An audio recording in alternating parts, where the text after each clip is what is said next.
Okay. Okay.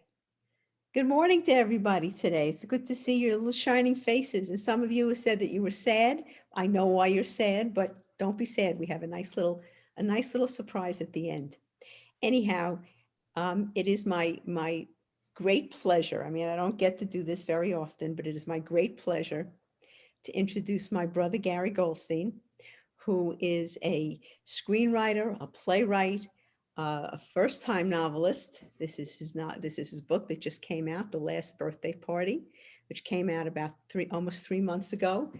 Has done very, very well in the sales department. He's absolutely beaten me in my book, but that's okay. He's the writer and I was the teacher. That's okay. He also is a Hallmark writer. He's written 13 episodes, 13 Hallmark episodes, and probably has the distinction, and many of them are being replayed this month, also has the distinction of running a workshop as a Jewish boy, running a workshop for people who want to write Christmas specials. So there you go.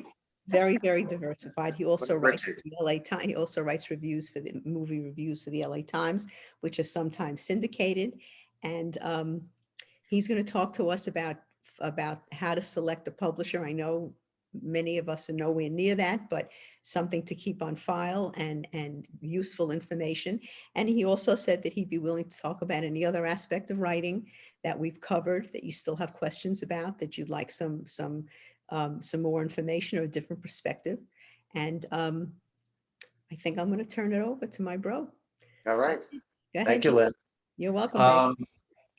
So first of all, I wanted to say that I've watched all of the replays of these sessions. I think they've been great. I just think Lynn's done a great job as the moderator. I love everybody's enthusiasm, and I'm just as a writer, and I've been writing for a long time.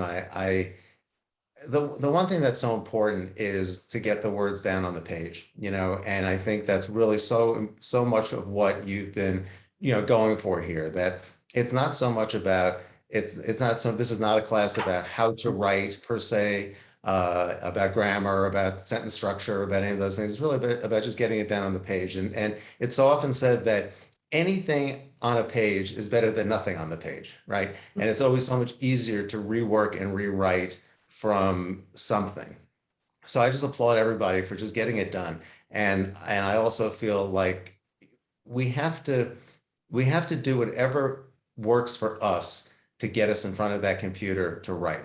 Everybody has different processes and different ways of doing it, and no way is right or wrong. Some may be more efficient than others, but basically there's no right or wrong in any of it. So I love the fact that there's been such a mix of recommendations, and they've all been on pretty much the same track, of just getting it done, which is really great. So I hope everybody's gotten as much out of the classes I feel I have by just sitting and listening to all of them, the first 5 episodes. So I want to talk about the publishing world. Now, I just had my book published in August by a publisher called Hadley House, which is, there are 3 kinds of publishers out there. One is the traditional publisher, which are, they're certainly the 5 major publishers, which are Macmillan and Penguin Random House and Hachette, and there are about 5 altogether. They've been conglomerated very much over time. They've been kind of put together over time. And then there's a kind of everybody else. And there are many smaller presses, independent presses, and not so independent presses that also publish, are considered traditional publishers, meaning that they will pay the author in advance on the manuscript. The advance is against royalties, and they will then pay, take care of all the fees for physically publishing and distributing and marketing the book. Now, the good news with that is that, and again, I know this is very far away from where we may be, but I think it's important to keep these things in mind as you're writing, just as a framework for just kind of what the process is and what your choices are, because you want, ultimately, one way or the other, you want your book, if you're happy with how it came out and everybody agrees you should do it, you want your book to be read. That's the key. You want to share it with people, whether 100 people read it, 100,000 people read it. You want to share your work with people. And it's so much work writing a book, and it takes so much of your own personality and persona and your own, just everything you do. It's very personal. So you do want to share it. So these are just some good things to keep in mind as you're going on the journey and where you may ultimately end up. But so the traditional publisher is kind of I think is looked at as the most where at least somebody else has made a selection on your work. And I think that ends up holding a lot of weight. Now, in the hybrid publishing world, which is kind of halfway between self-publishing and traditional publishing, which is how my book was published. It's also it's not as well known because it's a relatively newer way of publishing, even though there are many hybrid publishers out there. A lot of publishers will call themselves hybrid publishers when in fact they're really self-publishers. But there are a number of authentic hybrid publishers. And the one that I ended up going with is a group called Hadley House. They're based in Minneapolis. It's run by three women. They've been in business maybe, I don't know, maybe 2.5, 3 years. And they've just been a phenomenal supporter of my book. And I think they've done an amazing job getting it out there. We've done it really in partnership together. And the way hybrid publishing works is that you share the investment with the publisher. So you pay half of the publishing fees, they pay half the publishing fees, and you split the royalties 50-50. Now, when a traditional publisher will publish your book and give you an advance against royalties and all that, you get a much smaller percentage of the royalties for obvious reasons. In this case, we share the royalties, and the royalties don't really amount to that much. It's really more. It's what's really more important is that people read your book. It's the number of books you sell as opposed to how much money you're actually making. If you go into the book world to make money, there are much easier ways, much more efficient ways of making money. But again, you want to share your work. You want people to read it, and if one thing leads to another with everything that you do, and you just want it out there. So in this hybrid publishing situation, the nice thing about it is that, first of all, it's a selection process. I can't vouch for the other hybrid publishers. I probably spoke to 4 altogether who were interested in my book when I was making the selection, and they all had different approaches. They had different fees. Some I felt were too big, some I felt were too small. There was one that was in London that was very successful, but I wasn't ultimately that comfortable with doing it overseas. So I went with Hadley House, and the process was they select they maybe publish 3 or 4 books a year. I mean, they don't have the bandwidth and the manpower necessarily to publish 100 books a year, but they're very, very dedicated to what they do. They're very selective with the kind of books that they publish, and they get a lot of submissions. So I felt really grateful that they were willing that they wanted to publish the book. But the reason I went with them was because they were just so enthusiastic about the book and really got the book. And it's run by 3 women. Women are the primary buyers of books. My book is about a man. It's told from the point of view of a man. It's a romantic comedy told from a man's point of view, a man of a certain age's point of view. And it was important to me that women would have a big say in how my book was marketed and even edited, and all of that. And I just really liked what they had to say about it and what they felt their approach would be to it would be like. So ultimately, that was my decision. Now, the other way of going with publishing is self-publishing. And the great thing about self-publishing is that, and I'm not so sure that every self-publisher takes on every book that's submitted to them. I think they really try to find quality in what they're publishing. Even if you are paying for it, they're still very involved in the process, in the distribution of the book, in the editing of the book. You're paying for all of these services, but that's what it is. You're paying per service. You're paying for editing. You're paying for marketing. You're paying for cover design. You're paying for whatever you choose to pay.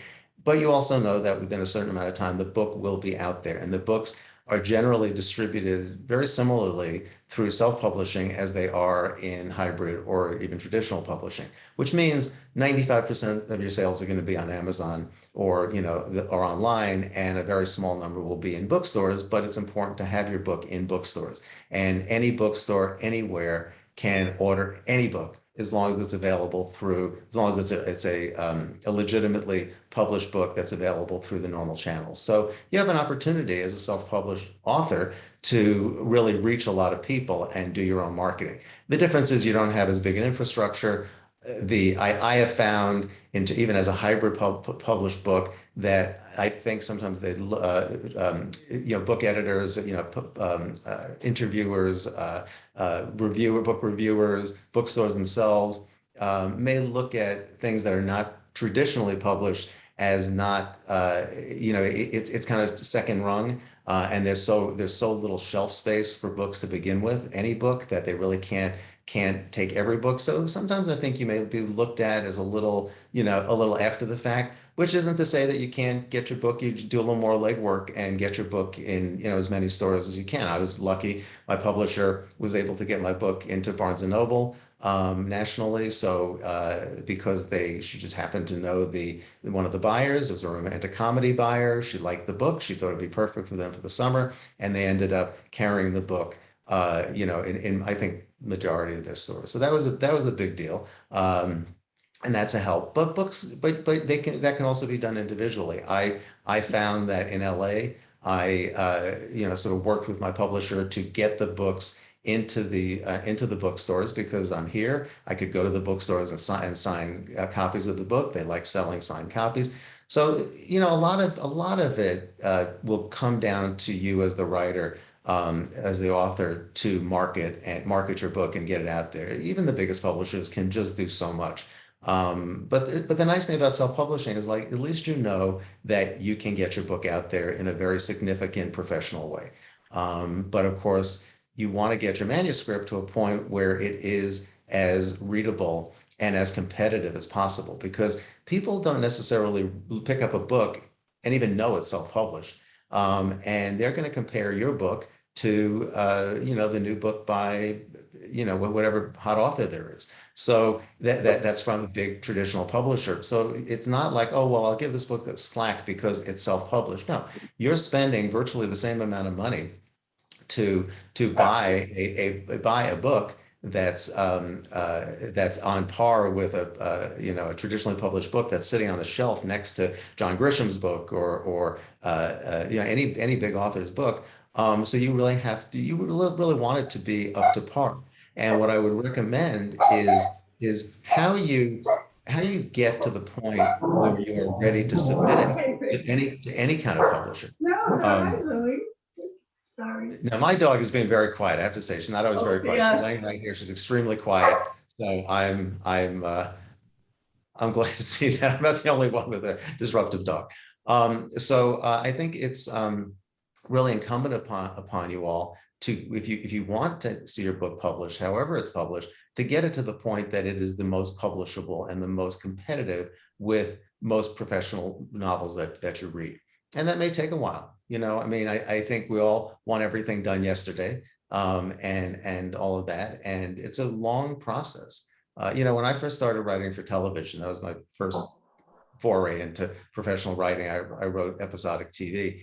And I remember going to one of my first meetings at a sitcom that I was pitching on, and the producers said to me, and they were very nice, but they just said, you're just starting out. It'll probably take you a good 5 years to get a toehold in this business and really start to work more regularly. And I'm like, 5 years, forget that. I'm not waiting 5 years. And it's, to this day, I've been doing this 30 years, and it's always difficult. It doesn't get that much easier. It's a constant process. And I would say it doesn't have to take you 5 years to get your book ready, but it is a lot of work to get your book to a competitive place. And you owe it to yourself and to the reader, because it's a big investment of time for people to read a book.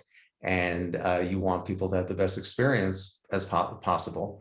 And the downside of self-publishing, as there is in people who make and finance their own low budget movies and things like that, is that, there aren't always the guardrails and the input from other professionals that you need to sort of get your work to the best place possible.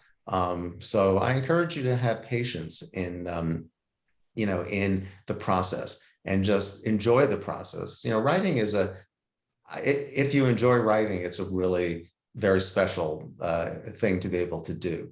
And I just say enjoy it, despite the frustrations. Really, really enjoy it. Particularly, where you all are. It's like you are getting it down on the page. You're learning as you go along. We're always learning. I've written, so many things, but I'm always learning. I just wrote my second book, which I've just finished recently, and I learned so much from writing the first book that I was able to bring to the second book, and certainly for however the second book ends up moving forward.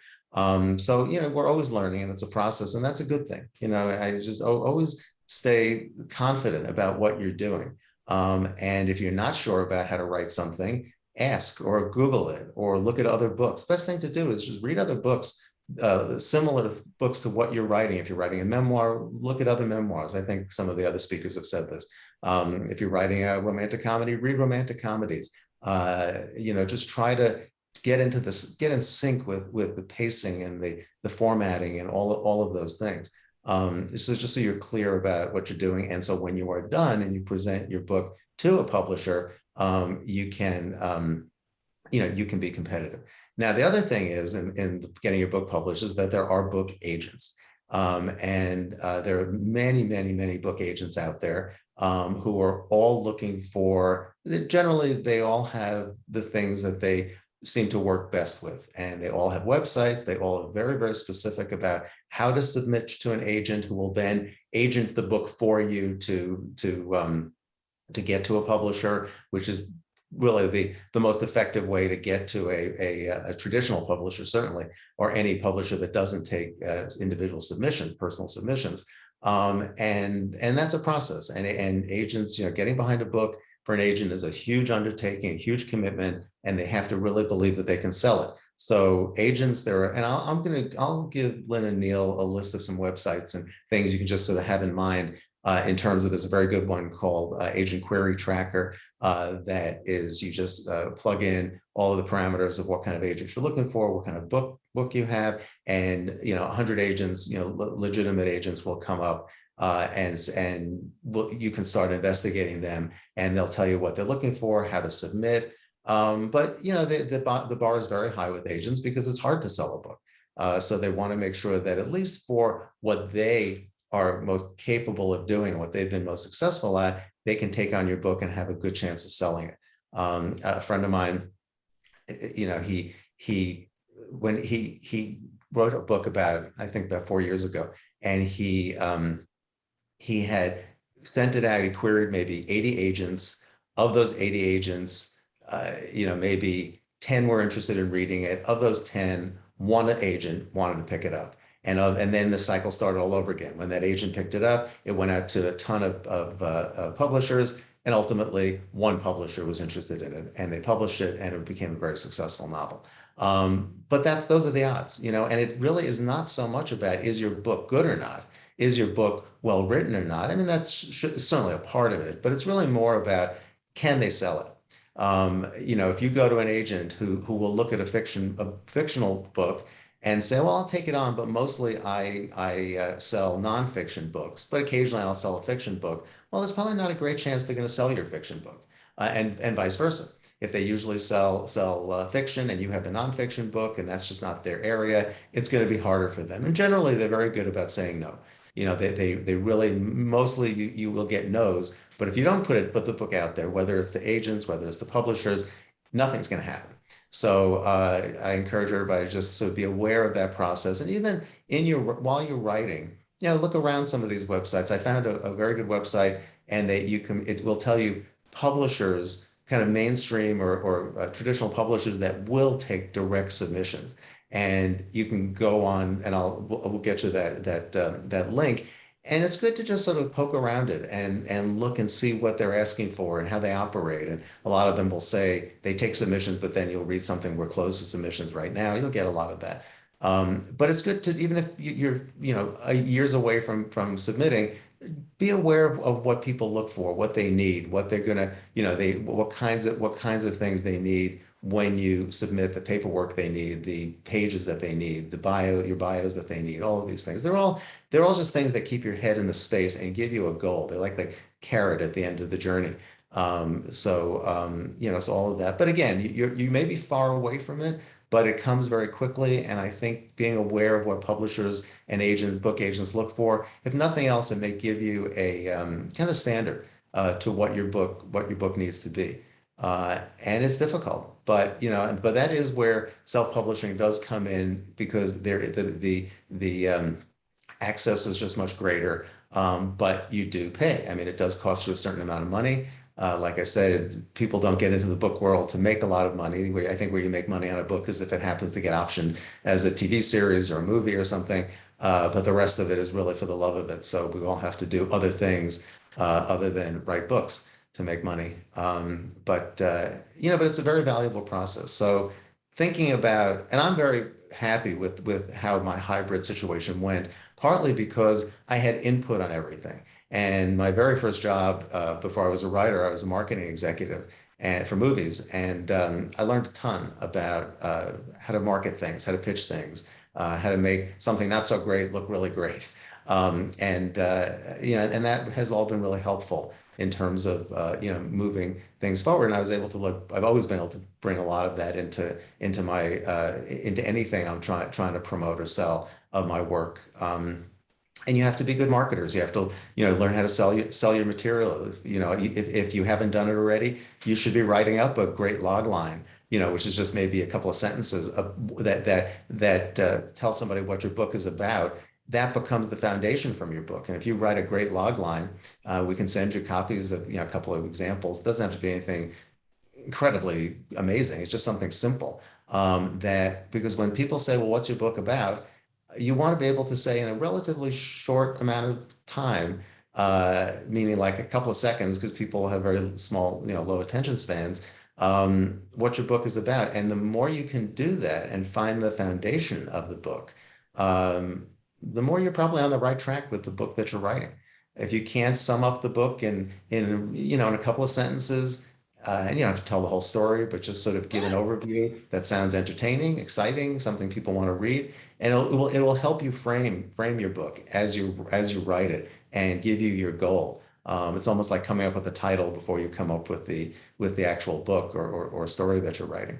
And also, if you're writing, I think some of you are writing short stories or shorter work or novellas or whatever. Anything you write is publishable. I have a friend who wrote 8 short plays, 8 like 10-minute plays, and published them through Amazon or something, and people can buy them and find them. And everything these days is publishable. But again, you want the quality to be there, and you want to be ready.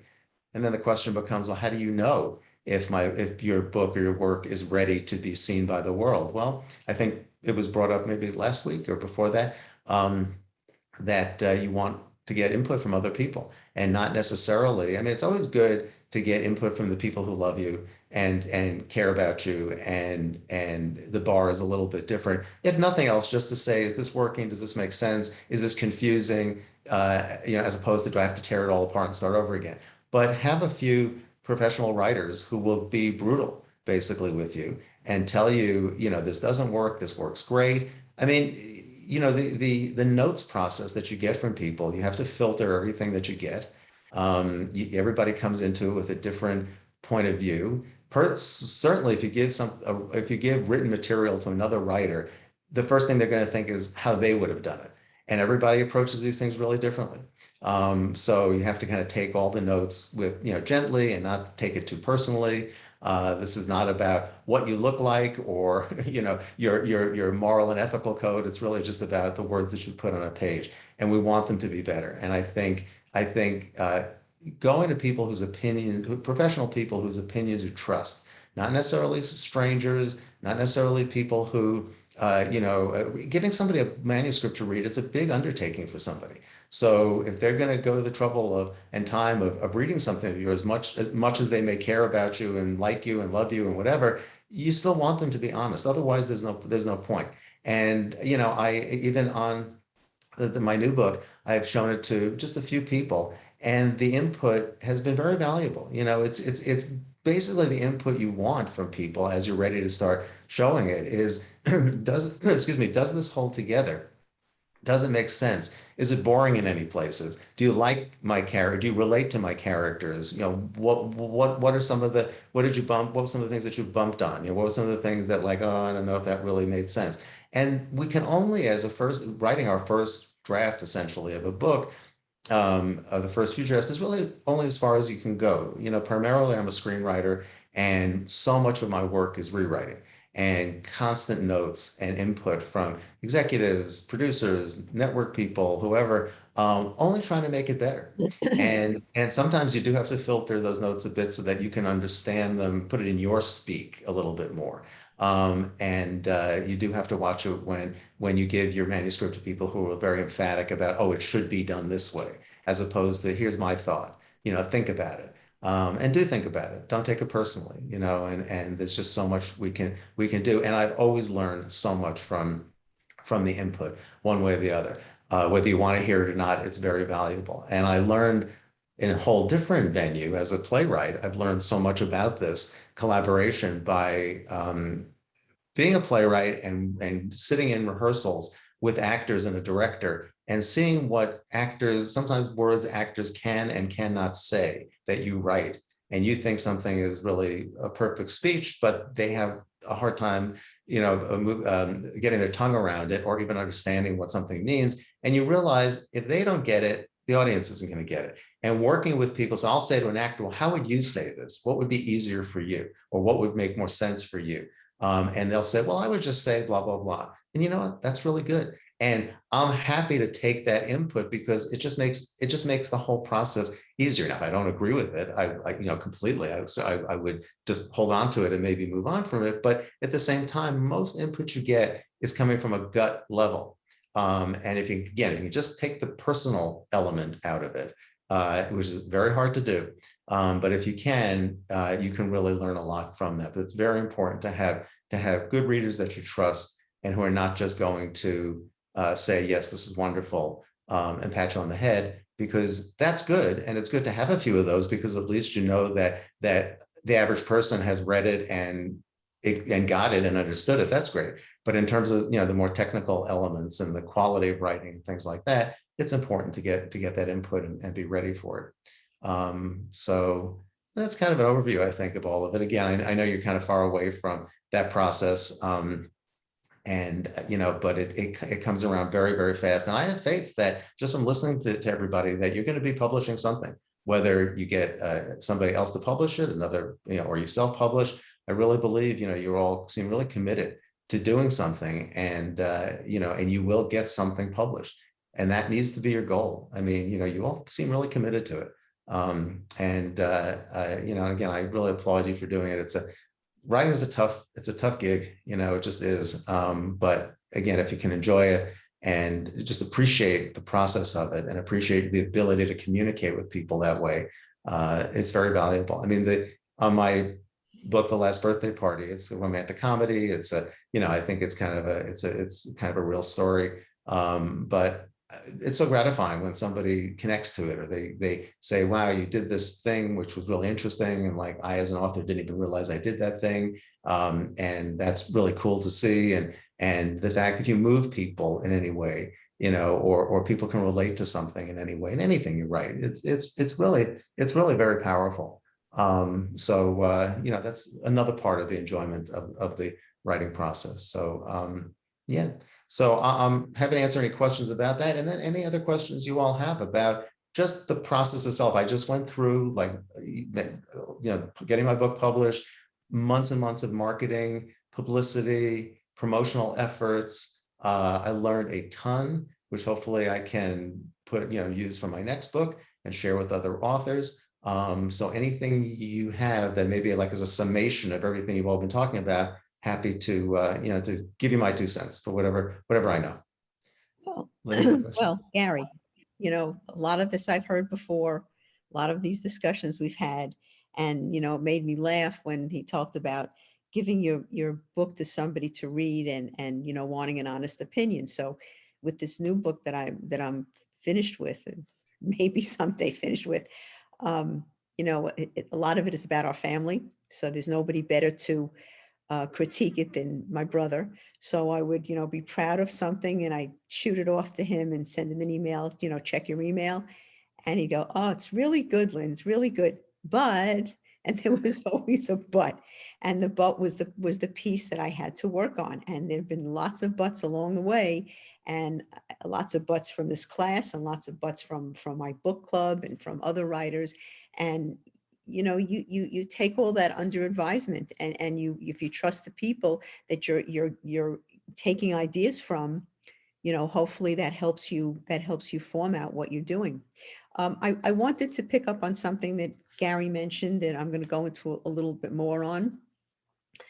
I had experience with self-publishing this book, my 50 States, 50 Stories book. I went to a company called Palmetto because actually a friend of Gary's, who's a writer, had done some scouting, and I trusted her judgment, and it kind of cleared the playing field for me. I figured if it was the right fit for her, it would be the right fit for me. Anyhow, I just want to explain. They give you a menu, and the menu is usually editing, cover, layout, and publicity. At least that's what was given to me. And those are 4 areas that are priced out. It's almost like a menu. I was discussing this with Judith yesterday. It's almost like a menu. Not almost, it is a menu of services that they provide to you.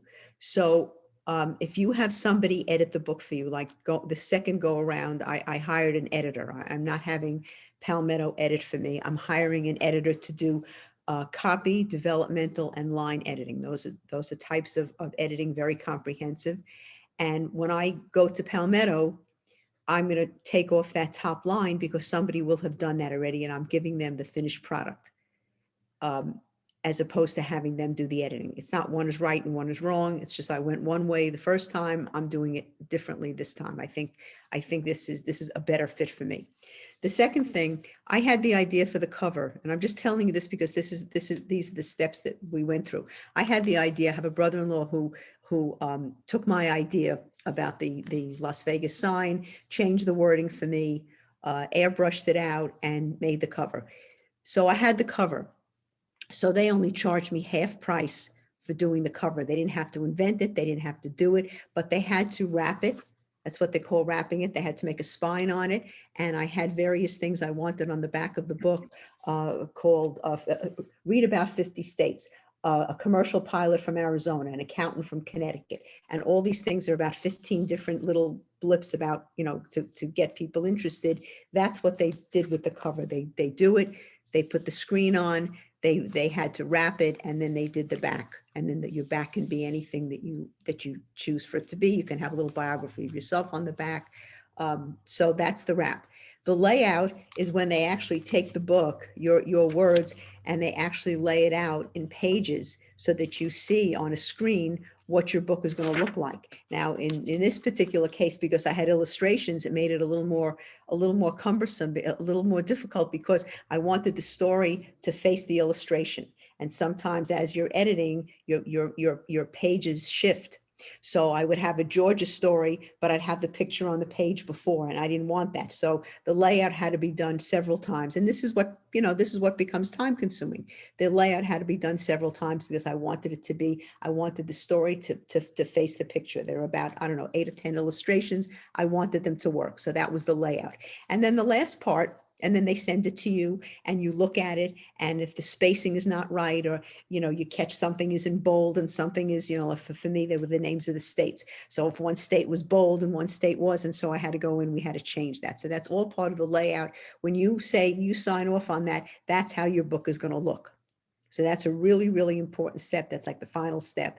And then the last step is after it comes out, you pay them for publicizing. In my case, they did a very minimal amount. They sent my book information to 100 different places.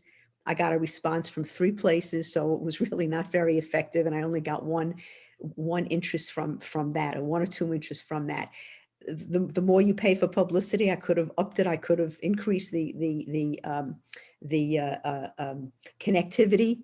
I could have done that. I'm going to do better the second time because I didn't reach all the Barnes and Nobles. The Barnes and Nobles are in Las Vegas, and I went myself with the book, and it was in their system, but I stimulated them to order the book. Gary's got books all over the country in Barnes and Nobles. That's a very good thing. For my book, I didn't think it really paid because people from, the middle of Alabama are probably not going to want to, read a book about why somebody came to Las Vegas. It's the very localized book. But my next book is a romantic novel, and it's going to have more of a spread. So I have to do things differently. So those are the menu options, at least that I went through.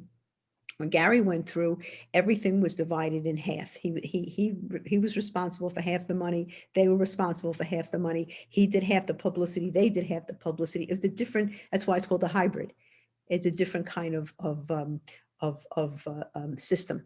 And then, of course, the top one is if Harcourt Brace will come to you and knock on your door and say, "Oh, I heard you have a great treatment. Let me give you an advance of $10 million and do that against your sales." So that's, the Obamas have that, but we don't have that kind of that kind of connection. So that's what I wanted to say to you. So let's open it up for questions. Anything you want to ask? Certainly Gary is the expert more than I am. Anything you want to ask, or Joanne is here also. Joanne is very much a published author. She might be able to, if she's willing, she might be able to answer some questions for you. Any general questions you have. I know you're a long way away, but these are the things that, I didn't learn about the about the publisher until I was ready. So here you have a little bit of an advanced opportunity to ask questions. All right. Anybody like to ask a question? Please feel free. Unmute yourself and go ahead. Judith. I want to know who's playing the lead in the movie. Your lead's already picked out for your movie. I don't know about the lead, but I have the role of Rabbi Lynn Rosenberg in I know that. Well, that is a movie, Yeah. Yeah, thank you. Well, the thing about my book is that I think and this is how I've been promoting it, I got the book out to what are called book to film agents. And they specialize in just taking a book and trying to set it up as a film or a TV series or limited TV series or whatever. And the advantage of my book, I think, is that it's a great part for an actor of a certain age. So the actor, my book is about a writer who turns 50 and his whole life falls apart the day after he turns 50 and how it all comes back together in these very unexpected ways. And it's a great part with a lot of dimension and a lot of range and a lot of, just a lot. It's a roller coaster for an actor of a certain age. So, my wish list of people like Jason Bateman and Paul Rudd and Ewan McGregor and John Hamm and all of these actors who are 50 or around 50 or going to be 50 or were just 50, who have the ability to be comedic and yet serious and warm. And I think it's a great part. So, my ideal, all the supporting actors in it, it could be so many different kinds of people, but for the lead, which is what will probably, if this ever gets made as a film or a limited series, it'll be I think because some really meaningful actor looking for a great part. As actors get older, there are, I don't want to say fewer great parts because these actors work all the time, but there may be fewer great starring parts or showcases for what they can do. And all of that. So we'll see what happens. But believe me, if it does get picked up, everybody will know about it. We'll be there. Joy. Yeah, in your writing, do you picture that character as some actor to start with to inspire your action of that individual? Great question. Yeah.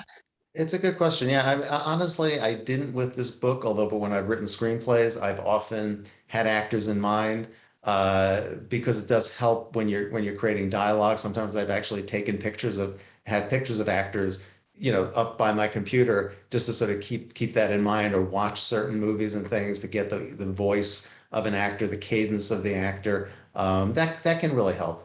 You just don't want to get too married to that actor in the part that you've created because because your character does change so much where that actor may not change along with you.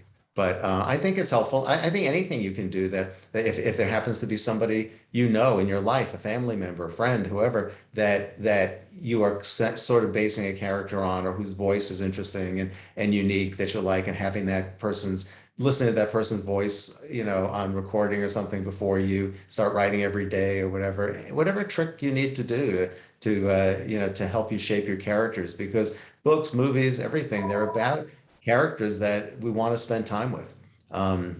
They always say your character, the thing is your character likable? And my thing is the character doesn't have to be likable as much as they have to be relatable. We have to relate to their circumstances and their situation and hopefully care about them. It's better if we like them, sure, or there's something about them we like, but it's really more about relating to a character. Flawed characters are the most interesting to write because they have the most places to go. And we want to have a character arc to take them from the beginning of the story to the end of the story and show the growth based upon the world that we've created for them. It's that the likability quotient is always something, up for debate. But yeah, whatever helps you shape a character, I think it's helpful to have somebody in mind. I want to thank you so much for introducing me, at least, to the process of editing, publishing and editing, because it was all totally alien to me. I ventured into that world only because of my curiosity about it when I read about a thing called the book machine. Do any of you know about the book machine? No? It was in the early days, in the, let's say, the 2000 days, where people were writing and had no contact with publishers and editors and what have you, or had relatively little, only the very experienced people.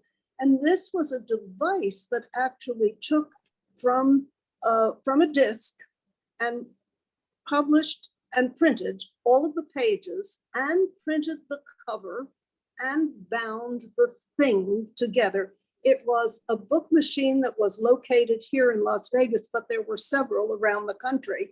And someone was attempting to sell that device for self-publishing. In my case, it motivated me to write what I had promised my children, a copy of all of the family recipes. And that changed from that to a memoir of a couple of about 120 pages that went through this book machine and was designed by my son and my granddaughter. The cover was done by, anyhow, it was totally self-published, and it was a very good experience, but it motivated me to say, well, wait a minute, now I have to find out how it's really done. And I have 60 copies that I've distributed to my family, but I can't copy it again because the book machine is no longer working, that's all. Anyhow, it was a fascinating introduction to publishing, and I am delighted that Gary has told me now how it really works. Yeah, thanks. And again, it's all online. Also, all the stuff is Google, everything's Googleable. But this in particular, that's how I got involved with looking for agents for my first book to begin with. I literally just looked at websites. There are a couple of good ones that are out there. Everybody has a story. If you go on Twitter or anything and follow other authors or read their stories, everybody's always posting, what the good news, bad news has been of their journeys. And I think also that just separately immersing yourself into the book world or the writing world as you're writing is really important. I mean, I know how much Lynn has learned and done in the years that she's been doing this. It's a world you step into, and it's very valuable. And nowadays with social media, it's very easy to kind of track authors, and especially if you read a book and really like an author, find that everybody has a Twitter account, an Instagram account, Facebook, and to follow them and to find out what their journeys have been. And honestly, the big authors and that are most successful, everybody goes through the same thing. It's like writing, being a screenwriter. Big screenwriters go through the same thing as everybody, all the other screenwriters do, just on a different level. And you can really relate to a lot of what they're talking about. And everybody has the same pride, the same insecurities, the same positive experiences. It's really interesting to follow other authors in the process. and do this investigating on just the whole start to finish process of writing and distributing a book, marketing and distributing a book, which is why this class I think has been really great, because it's really taken kind of a start to finish approach to getting your work out there. So again, it's a really great system you all worked out together. Joy, I want to mention something to you. I want to pick up on something that can you hear me? Yep. Joy? Yeah, I want to pick up on something you talked about character development, and you talked about having pictures in your mind, or Gary mentioned pictures by his computer about people he would think about in the role. I talked about this briefly in one session, and I actually got this from Gary, to use index cards. And I have an index card for each one of my characters. And I keep putting adjectives down on that index card about the qualities that I want to give voice to as they're speaking. So if somebody is tenacious, I rather than say he was a tenacious person, weave some kind of incident that shows the tenacity of that person, and that's a much more real way of conveying the qualities that you want the reader to get in your characters than just using those adjectives. The adjectives become like a framework for you. And, I literally had them, I think I even showed you this. I had them spread out on my desk, and, like standing up. And when I would do the Thelma character, these are the things I wanted to convey. So, you don't write every quality for every sitting that you do, but if you have things that you want to get across in terms of how this person is, having a bunch of adjectives for each character can serve as a bit of a template.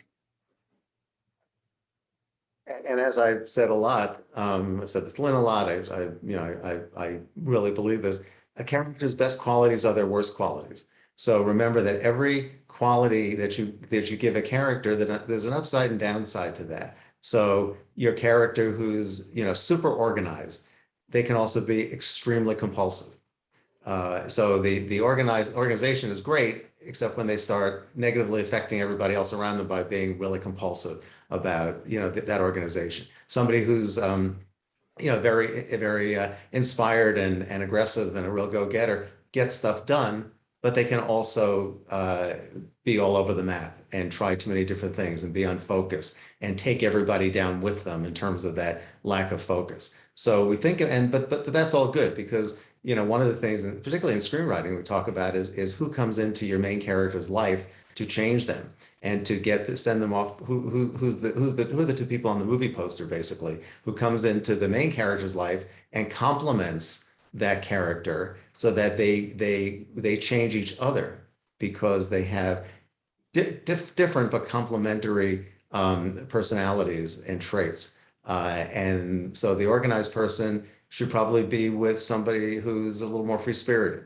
The free-spirited person learns how to be more organized and together and make choices and commit. The person who's super organized and a total commitment person learns to loosen up a little bit, open up their world, take risks, that kind of thing. So, when it's just a little thing to think about as you're putting your main characters together. Why is somebody brought into somebody's life? It is to change that person. And when we meet characters at a moment that they're ready to change, particularly in movies, that's a big thing. But I think most of these things, whether it's for movies or plays or anything, TV, it really functions for the book writing world too, because you're just telling stories. Stories are basically told, in similarly traditional ways. And then you kind of make them your own and make them unique and all of that, mess up your structure and all that. But anyway, something else to think about. So there's a book that I recently watched the movie of that my brother quotes all the time, The Accidental Tourist, which I didn't really get anything out of it the first time, but I watched it again.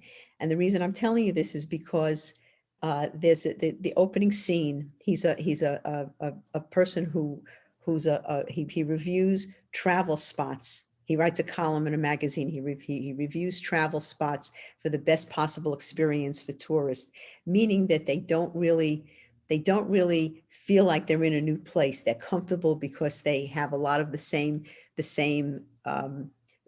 the same comfort level. Anyhow, the movie opens up, he's packing. So you see him methodically folding everything, putting everything in a section of his suitcase, and everything fits in. And this is like a metaphor for the way that he is. He's very, very set in his ways, very, very organized, very, very, very quirky. But the reason I'm telling you this is because in a movie, in 1 minute, you can get that. You get that right away. Oh my God, look at this. He doesn't take it and put it in everything. I mean, I'm the same way when I pack, so I really get that. But you see right away the kind of person he is. Well, you can do that in a movie. You can do that in a television program, something you're viewing. But when you're creating the words, and this is something that, you know, other people have said, I didn't invent this. When you're putting it into words, the words have to create a picture for you. So this methodical person putting everything in I'm sure the book is this way. It opens up the same way, putting everything in its place is something you get a sense right away that this is the kind of person he is. And his story arc, you know, changes as he goes on. He's the complete opposite of his wife. And, you know, that's what you get from the visualization and drawing the character. Yeah, it's true. And as I've said in a lot of interviews I've done for my book, what I realize is that the author is the camera. You know, you have to be the camera as the author, you know, whereas when I'm writing screenplays, it's sort of skeletal. You know, you give screenplays are about saying the most in the shortest number of words, whereas writing books, it's very different because you have to paint the picture. You have to be the artist, you have to be the camera. And that requires, it doesn't necessarily require an enormous amount of elaboration and explanation, but just enough to be vivid.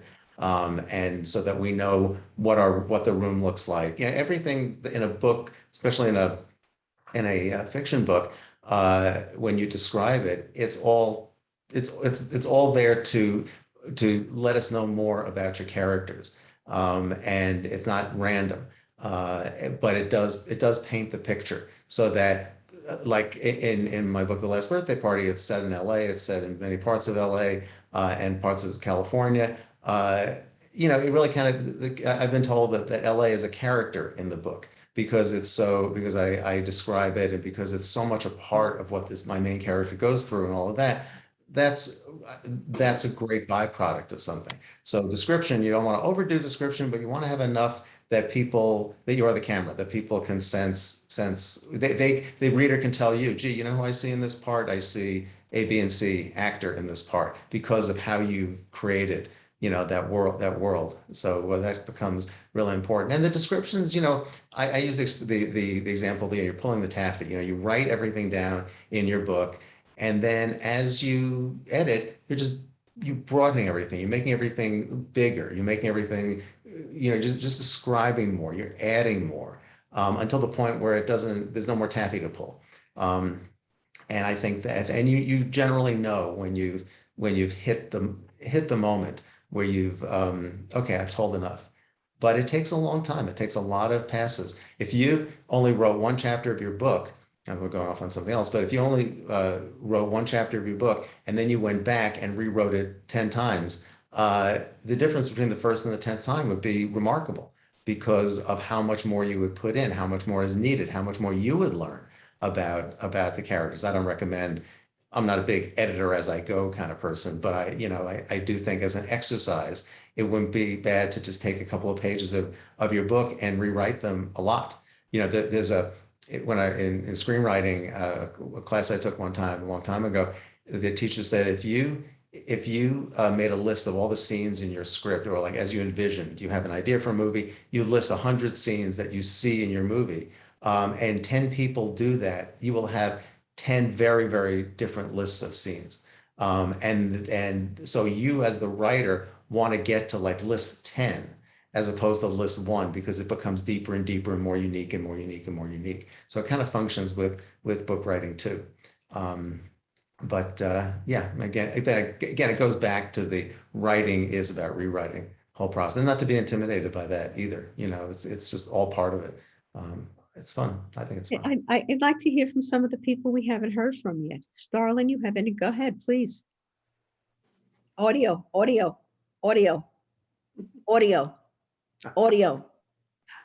Yeah, now am I good?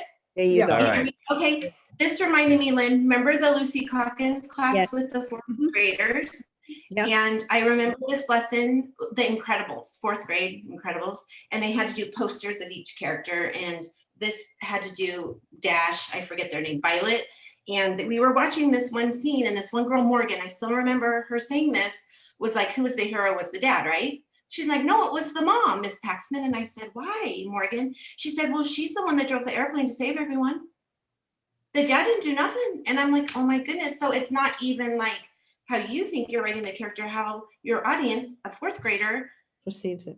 yeah. And I just remembered that because we were talking about the character development. I'm like, what was that thing we did with character development? But yeah, that reminded me, the screenplay, like very much the character, you can be writing it, but your audience can be reading it different. Perceiving it differently. Yeah. Well, you have any specific question about where you're going to go with your October 1st story? You have anything you want to ask Gary? I do, but like now that's a big book. That's gonna be a big project. I'm just, but like now I'm thinking little projects to like get my feet wet. My son is a competitive BMX racer. Very interesting culture. He's at the national level. He's not a factory rider, meaning he's not sponsored. I won't allow him to be, but you have 6-year-olds who are sponsored, basically are told where to go, where to train. They have nutrition plans. It's crazy. But I want to write into our local BMX magazine a little bit about, like, it's not very much different than teaching reading, having these, their children, and like they think these massive training plans, no, like it's all confidence and watching, like, so I want to write an article just on like a mom's point of view, because it's very much a dad's world, I've learned. And so like, to get my feet wet, and it's just a little BMX magazine. The audience very much is, we get it in the mail, but like, do I email that? Is that what I do? I email the, Open up the magazine, look at the Okay. inside page that has the editorial information, and there'll Okay. either be a website, or there'll be somebody's name, or if there's an editor with An editor. email address, you send Okay. it off to them. Just look at the inside of the page, and you'll get a template of how to submit something. and then just, What yeah. is BMX? Oh, he races bicycles, like with the jumps. Not, the one gentleman got me thinking about it. Didn't he write a book about bikes? Yes, Alan Right? Spell, Like yes, a few weeks Alan ago, I Spell, was like, yes. oh my goodness, I could write about this, because so much I have to say back to bite my tongue, because I'm a mom and it's the dad's world. You know, the dads run the shows and the moms just book the hotels and make sure the kids have snacks, but it's kind of a little toxic. Well, Starlin, you know, I'm sorry, it's such a unique world. Anytime you can be privy to a unique world, it's so valuable to write about. So if you write an article for this magazine, this website, or whatever, and then you kind of use that as a jumping off point for maybe a short story about the mom of the mom in a dad's world of a BMX kid, and give it like a goal. Maybe the mother, I don't know, I'm just spitballing, but the mother starts off not wanting the kid to do this, and by the end she's on the kid's side and has given him the blessing to become a BMX champ or something. You know, find that the world is so valuable, and anytime as a writer we can bring something to a story that only we could write because we've had the experience, it's really, really valuable. And you know, there's this whole thing in the writing world now, whether it's screenwriting, book writing, about the authentic voice. That's like the big deal, and it's very important because people who have had the actual life experiences aren't always the best people to write about something, but they very often are.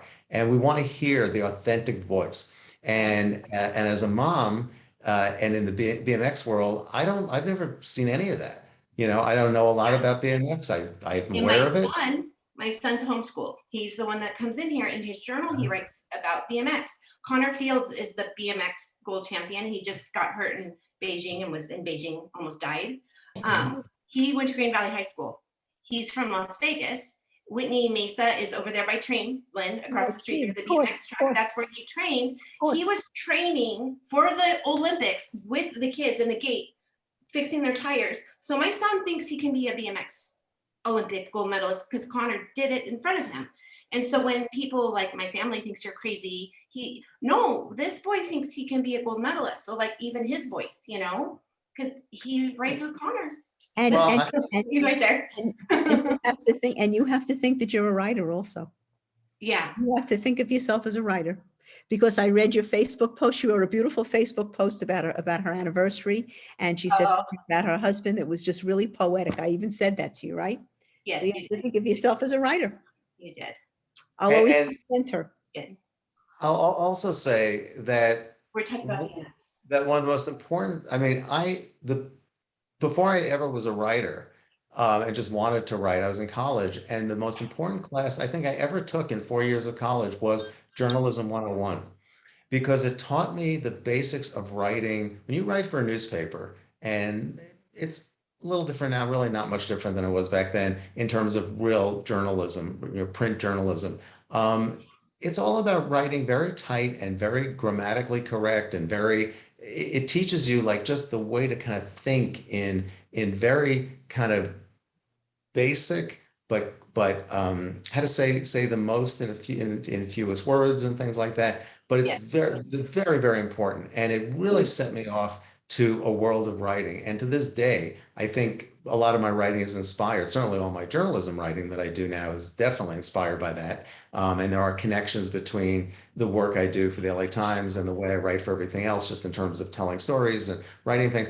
But I encourage anybody who can take a journalism class, whether it's online, whether it's at, UNLV, whatever, journalism, a short journalism class will really, really help your writing skills. And you'll really, really benefit by it a lot. I don't know how many are out there now. Journalism is not what it once was, but it's still very present. And I know even young people today, graduate from college, still want to be journalists, and it just takes on a little, but even good website writing, it's the same thing. There's a lot of bad website writing, but there's a lot of very good professional website writing. So just a thing to think about. If you can ever find your way into a short intro journalism class, it could be really, really helpful to your writing.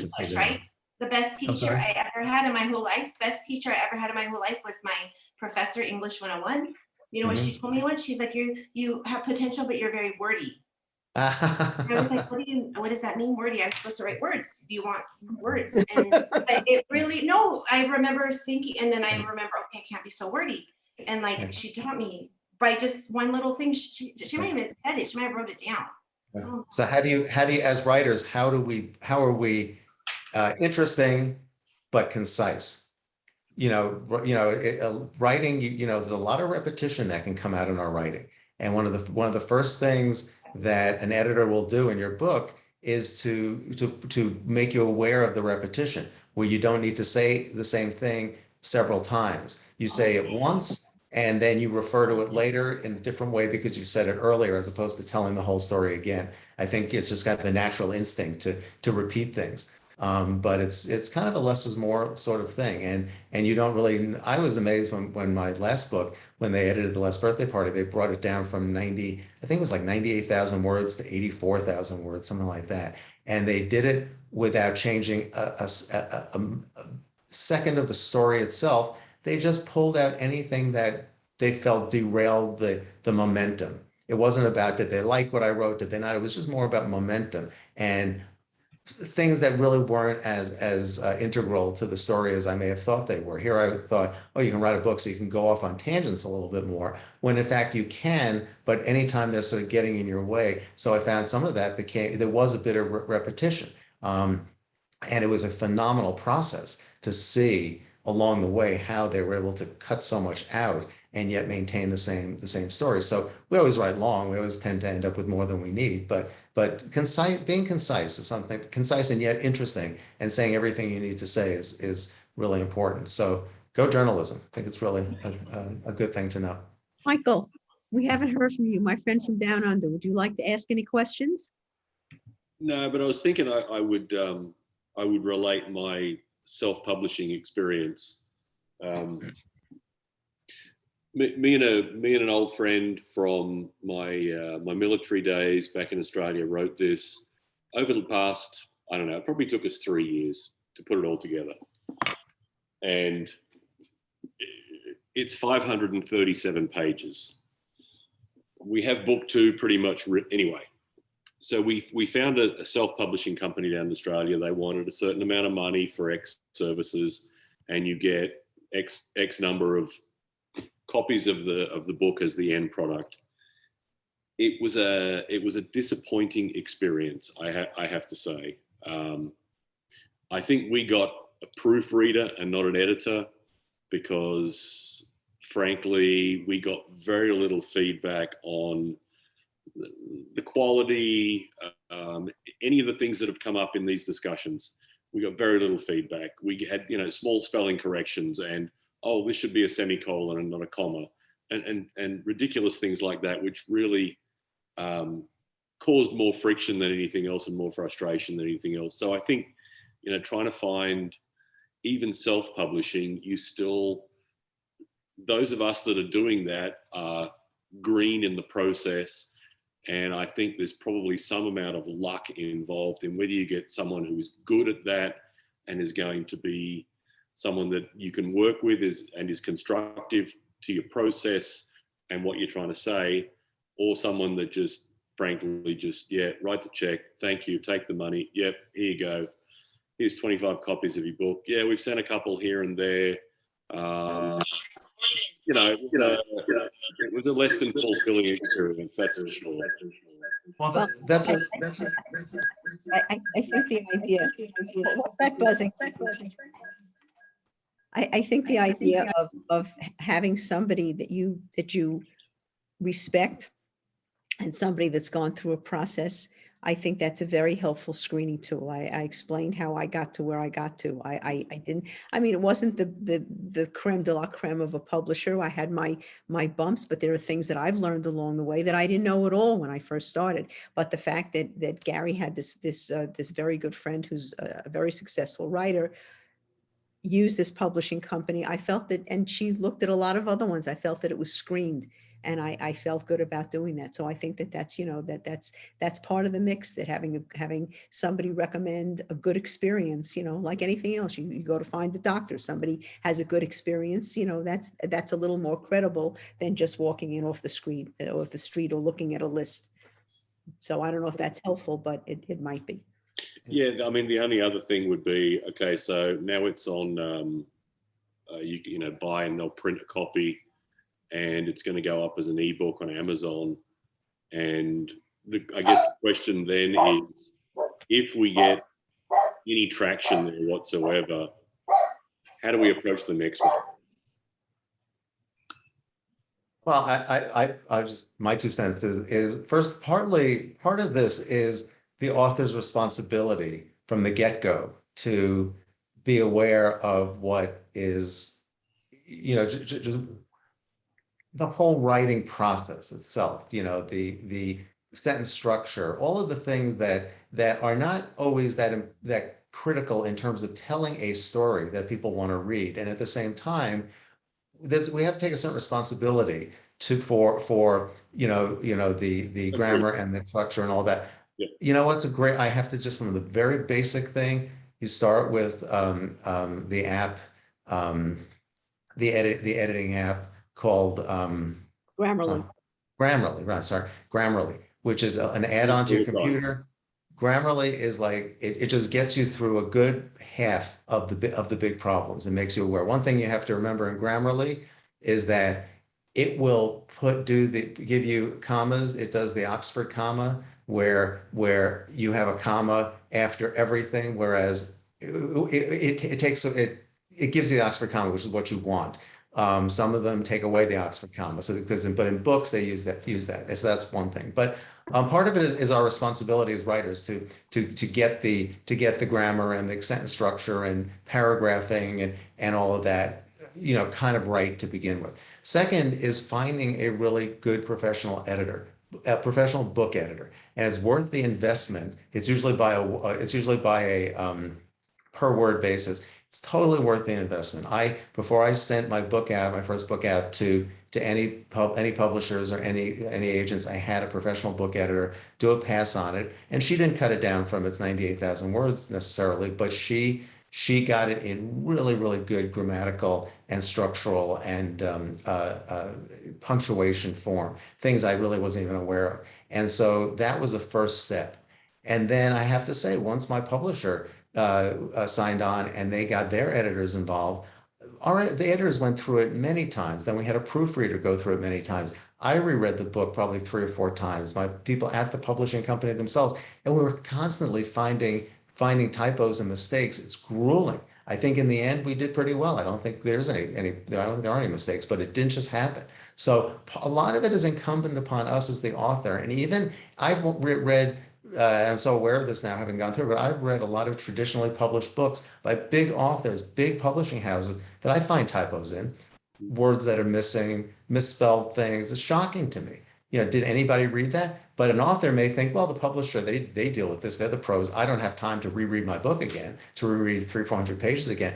But it is incumbent upon us to do that, being part of the process. The writing of the book, to me, took a whole lot less time and was a lot easier in many ways than just getting the book out there. So having a good editor to start with, putting the money into good editing is really, really important, and it'll make you a better writer. And you'll learn, you know, I've learned a ton from all of this editing. I've written a lot, and even I thought all my journalism work would really completely translate into the kind of the grammar and structure and things of book writing, because I thought it was kind of similar, and it is, but also there are a lot of differences. So, you know, we always learn, but I'm a big believer in a great editor. Yeah, that's good. That's certainly what we'll do for the next one. Thank you. Good, Michael. Good. Thank you for joining us. I'm really happy that you came on.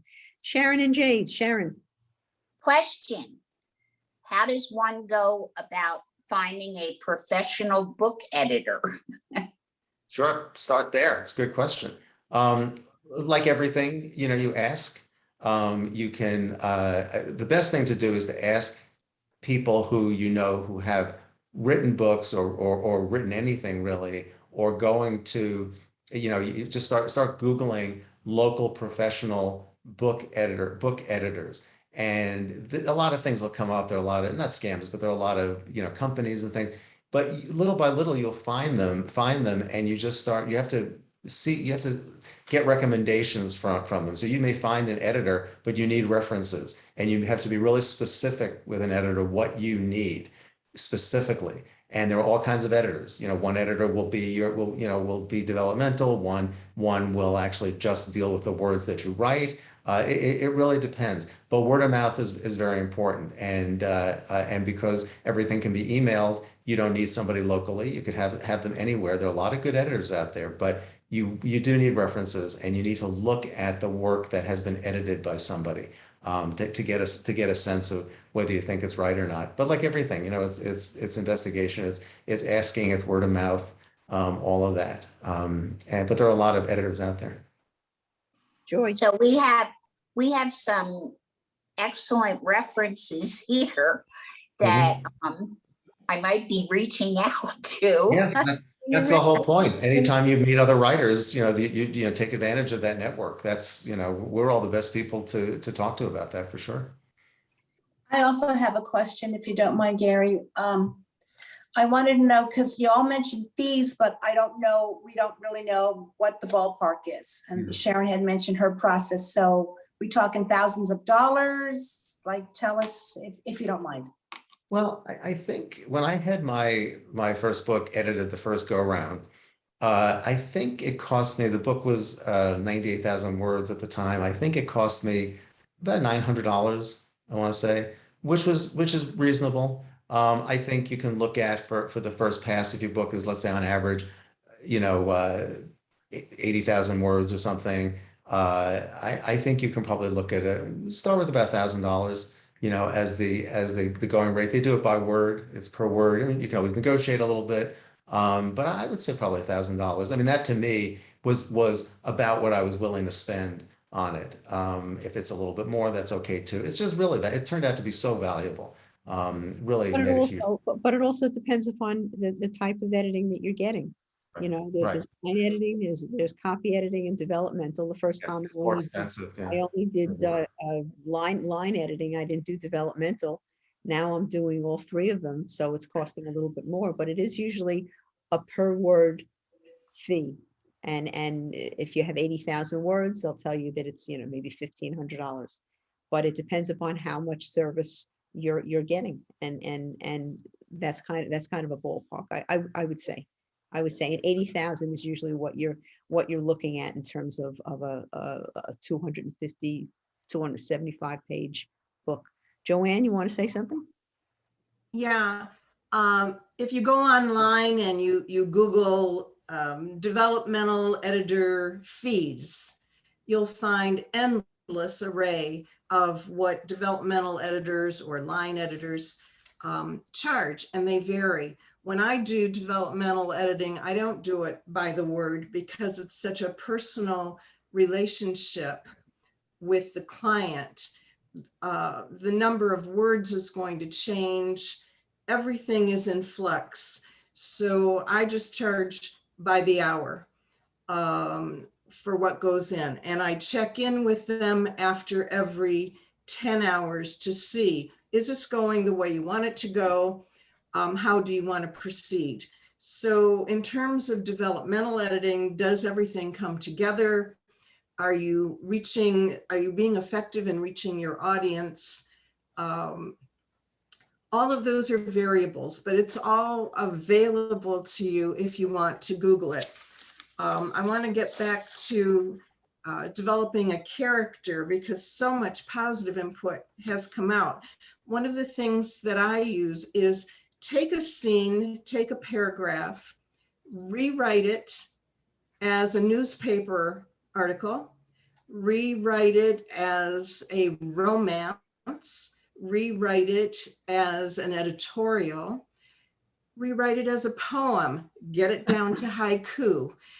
Every time you rewrite that little piece, you'll get insight into your character that you might not have had before. To build on what Gary and Lynn said about the good and the bad side of every quality, if you create a continuum, the good side was the guy was an effective packer of his suitcase. And on that continuum, you can then not just put adjectives, but put them in increasing intensity until you get compulsive guy who flushes the toilet 14 times on Tuesdays. So that's a way for you to inhabit your character. And one more thing, sorry, I'm dumping so much. Another way to what we call show and not tell is what Gary said, the author is the camera. You'll find if you write your little paragraph as a reporter, that's just the facts, the Joe Friday, just the facts. If you turn it into an editorial, that's the editor's opinion of those facts and their meaning. When you show, not tell, you are creating the image for your reader. And every reader is different. So when I do my own book, I have 5 beta readers who are very knowledgeable about whatever that book's topic is, very articulate, and we have committed to each other to be brutal because we are brutally protective of each other's reputation once the writing gets out there. So they're not attacking me, they are protecting me from the public attacking me as having been sloppy. And so we welcome each other's so-called brutality. So show, don't tell. Go on Google to find fees, what are standard practices for fees. Write your scene in a variety of ways so that you can have different perspectives on it. And that's it. Sorry if I overdid it. No, you're great. Thank you. Very Thank you good. for your Yeah, input. really helpful. Thank you for your input. Have anything else? Because if not, I want to propose something to the group. Anything else for today? No? Okay, so I also was kind of, if you read my email from last week, I wrote last session, boo-hoo. I also was a little sad that we were coming to an end. I think this was, I mean, it was beyond my expectation because of the expertise of the people that volunteered that time. Joanne, Terry, Carol, Alan, Judy Palumbo, Gary, Terry Emery. You know, we just had a really a tremendous amount of talent. And years and years, you know, we always used to say, when I was a principal, we always used to say in education, I'd sit in a room and I'd go, if you add up the number of years, we all have hundreds and hundreds of years of experience. Well, you know, it's the same thing here. I mean, you're getting the benefit, all of us are getting the benefit of successes, failures, and what they've learned, what these people have learned along the way. So I'm very, very grateful for everybody who I think made this program a real success. Toward that end, Neil and I talked about this a little bit yesterday, and we were thinking of maybe offering some kind of continuation, not necessarily with presenters doing topics like we did. This was like part one. Gave you the information, gave you the notes, gave you the bones of what you're going to encounter when you write. I was thinking this was my idea, and we can go any way you want, or not do it at all. Maybe waiting till after the first of the year, giving all of you time to think about what we've accomplished here, giving you time to maybe do some writing on your own. Some of the ideas that you had, try to put into some kind of form, and then having something in person. Neil's been gracious enough to offer us the JCC office, maybe having something in person where, not unlike what Richard Cam does, and I don't want to take away from him what he does. He's a wonderful facilitator at Ollie. I learned a lot. I was with him for 3 semesters. I learned a lot. Bringing your work, and 3 or 4 people being able to comment and make suggestions, just as a study group. You know, Joy, excuse me, Joy mentioned that she was in a writers group. I know Sheila's in a writers group. It's something that I think can be very beneficial. And if we, January, we always say, well, things are going to be better in 3 months from now, 4 months from now, who knows? But if we were comfortable coming into a room and we can have like a U-shaped table and we don't have to be on top of each other, if that's something that you think you'd like to do, we can do that. The only thing I would ask, and I said this to Neil this morning, the only thing I would ask, I'll be happy to be in charge of it, is that the day before, the Sunday before, if we do it on a Monday, the day before, just email me that you're coming. And if we don't have three or 4 people, then to me, it's not worth doing it. And we can postpone it for another week. So the question is Monday at 10 o'clock? I mean, that's what we've set up. Monday, 10 o'clock, a good time to go, and the office, the JCC office is on Sahara, diagonally across from Canyon Gate Country Club. It's in a strip mall, and we can do that. We can do it every other Monday if you like, every Monday if you like. So give it some thought. We can talk about it for a moment now. Give it some thought as to whether you're interested in something like that. And if you are, we can convene again after the first of the year. I want everybody to have some time to put all this together mentally and just get started. Just have some kind of trajectory of where you'd like to go with this. So any thoughts? I see people nod. I see people, yes. Is that a yes? I'll give you some response from me. I'm sorry to say that I have become addicted to Zoom, and where I used to attend a lot of meetings at the JCC, it's a long ride for me. I live all the way over on the east side, as close to the M Resort. Might describe the difference in space. So I am now spoiled, and I am committed to conducting the rest of my life on Zoom, except when I go to the market or whatever. So I could not be counted on. That's as much as I might desire it.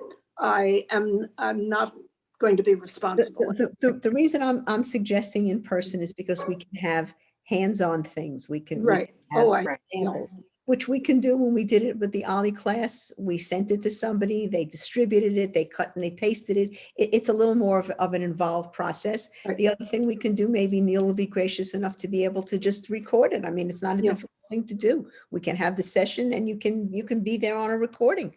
So that's, Please, yeah, please we'll- do not be influenced by my limitations. Okay, Uh, all right, I would find a way to benefit from it. okay, good, okay. Well, we can, Lynn, I just sent you a private message in there, but like we do at the News and Schmooze, Joy, we try to, Yeah. we can have an in-person thing, and we can always put the Zoom on the TV. Right. But Oh, okay.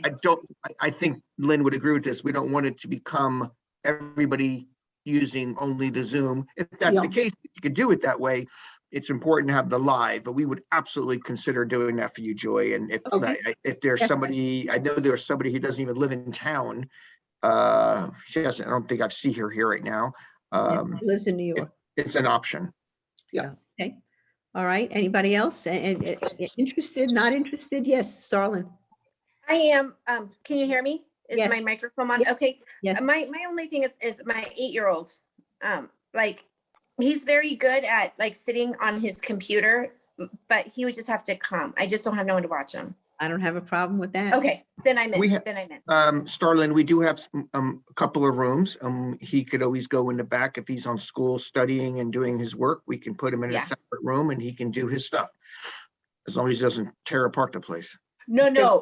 He's I'm just very kidding. dialed in. Just kidding. He'll Dialed in. bring his bike and he'll just ride around. If Yeah, not, he we'll was have, like we'll that. have joy on him. Right, Yeah. all right, any other input? Sharon, Yeah. Jane, you in? Count us We're in. both Okay. in. Okay, Judith, you'd like to go I'd ahead? like too? to, yes. Okay, wonderful. I said, I don't need I don't need 50 people. If we have a half a dozen people who are committed, who if we do it, is the time okay? Monday at 10, you want to do it in the afternoon instead? I like 10:30, 11. Judith, is that okay for you or not? You want to make it 11? What about you, Neil? For me, that's better, but 11?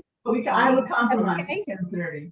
I'm guessing we should, I think, I'm sorry, best for us here would probably be as long as you're over or finished by about 11:45 or 12. Because we may have other classes starting at 12 or programs. We got a bunch of women who come and play Mahjong on a daily basis. So we just want to make sure that we have time to, 15 minutes between so they can come in and play. All right, 10. So why don't we say, Okay. right, 10? Okay, 10 is good.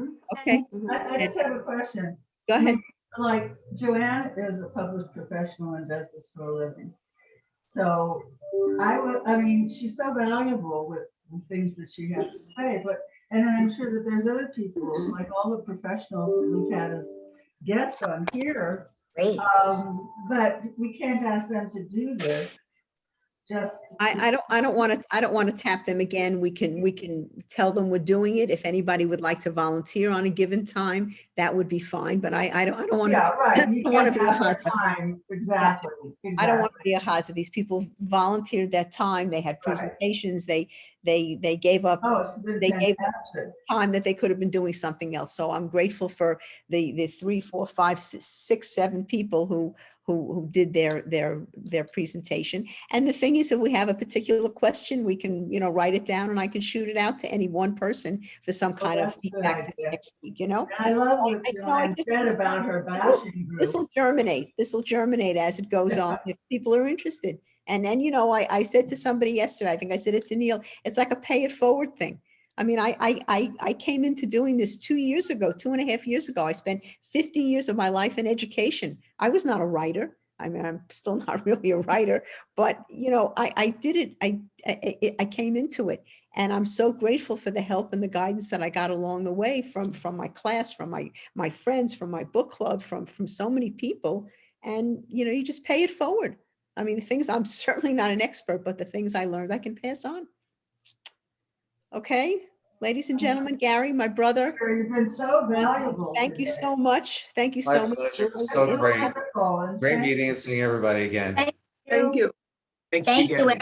everyone. All right, And so good luck with everybody's writing too. thank you to Neil for having the patience to be with Yes. us, to do this. So we'll contact you. Start writing and don't throw anything away. Start writing. Don't throw anything away.